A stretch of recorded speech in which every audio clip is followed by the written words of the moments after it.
la ferme agroécologique de Casamance, installée à Soutou par Ecofrom Africa et son partenaire le GRGR, a reçu la visite de l'ambassadeur de France au Sénégal. Une visite qui a permis à son Excellence de constater de visu le travail mené sur le terrain. De découvrir tout ce qui se fait ici, toutes les initiatives que j'ai découvertes juste à l'instant. Moi, je veux faire mien les objectifs de cet agro-bootcamp, à la fois réconcilier l'agriculture et l'environnement d'une part, et puis d'autre part réconcilier la jeunesse et l'agriculture, réconcilier l'agriculture et l'environnement. On a trop poussé une agriculture intensive qui est destructrice de l'environnement. Et il faut, je crois, réconcilier en effet ces deux objectifs, développement de l'agriculture, parce que c'est une agriculture à la fois vivrière et d'exportation, mais aussi protection de l'environnement, parce que c'est absolument impératif pour les générations qui vont venir. Ces deux objectifs qui ont longtemps paru incompatibles, voire contradictoires l'un avec l'autre, on se rend compte aujourd'hui qu'ils ne peuvent exister que l'un avec l'autre, que l'un contribue à l'autre. Et là, on a un bel exemple de ce qui peut se faire à l'échelle locale. Le deuxième grand objectif que je fais bien sûr aussi aujourd'hui, c'est réconcilier la jeunesse avec l'agriculture. L'agriculture a passé longtemps pour une activité un peu, non pas archaïque, mais du passé, qui attirait peu les jeunes, qui étaient plus attirés par des domaines comme la tech ou d'autres. Et on s'aperçoit qu'il y a un avenir aussi pour la jeunesse dans ces secteurs, qu'on peut y faire de très belles choses, qu'on peut faire de l'agriculture comme on l'a découvert en arrivant ici avec des drones, qu'on peut faire de l'agriculture biologique, qui est la vraie agriculture de l'avenir, celle qui ne pollue pas, encore une fois, celle qui ne détruit pas de l'environnement.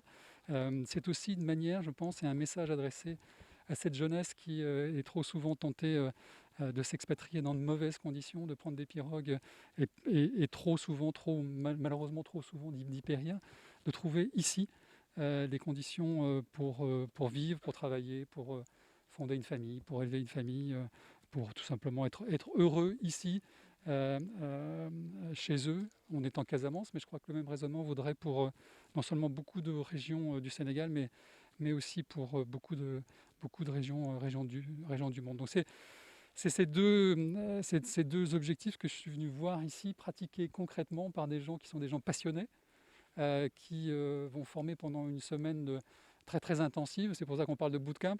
On se lève à 6 heures, on se couche à 22 heures, qui vont apprendre des nouvelles techniques, qui vont partager des pratiques aussi, parce qu'ils viennent de pays différents. Je crois qu'il y a 8 nationalités cette semaine qui sont représentées, une trentaine de jeunes participants entre 18 et 35 ans.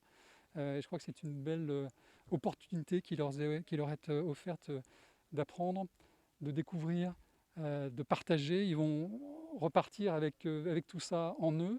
Ils vont repartir aussi en s'étant fait des amis, en continuant on a aujourd'hui les moyens technologiques d'animer des réseaux, même à distance. Et donc c'est aussi une manière de rayonner dans la sous-région et de faire partager, encore une fois, ce que sont, à mon avis, les techniques agricoles, les pratiques de transition écologique qui sont celles de l'avenir. Du 13 au 19 décembre, ces jeunes, une cinquantaine, venus d'Afrique et d'Europe, vont bénéficier de plusieurs modules. Alors, la formation tourne autour, on va dire, de 4 grands modules. On a un premier module qui est vraiment tout ce qui va tourner autour de la pratique de l'agriculture écologique, l'agroécologie.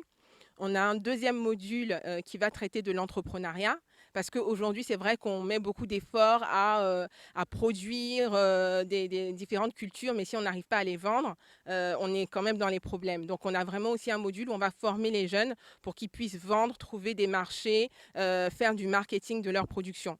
Le troisième module tourne autour de tout ce qu'on appelle éco-activité. Donc, par exemple, on va parler de l'agrotourisme. Donc, on est en Casamance, le tourisme, ça compte. Mais comment, en fait, faire un lien entre le tourisme et l'agriculture? On va parler aussi de la construction durable, l'éco-construction. Comment on peut construire avec des matériaux locaux et comment on peut faire justement des constructions qui vont durer dans le temps, qui permettent, en fait, de garder la fraîcheur à l'intérieur des maisons sans forcément avoir besoin, par exemple, de mettre des climatiseurs. Et la dernière thématique de la formation, c'est vraiment tout ce qui est activité collaborative. Donc l'idée, effectivement, c'est que les jeunes viennent se former pendant le camp, mais on sait aussi que c'est très important de pouvoir fonctionner en réseau, en communauté.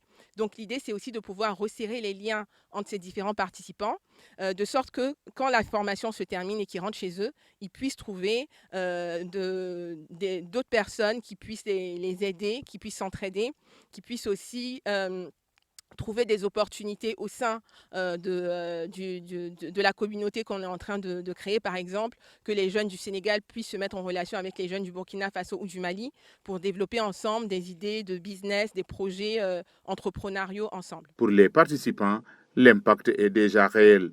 Donc, chose que je ne connaissais pas déjà, que je n'ai pas appris également à l'école, donc je l'ai appris ici.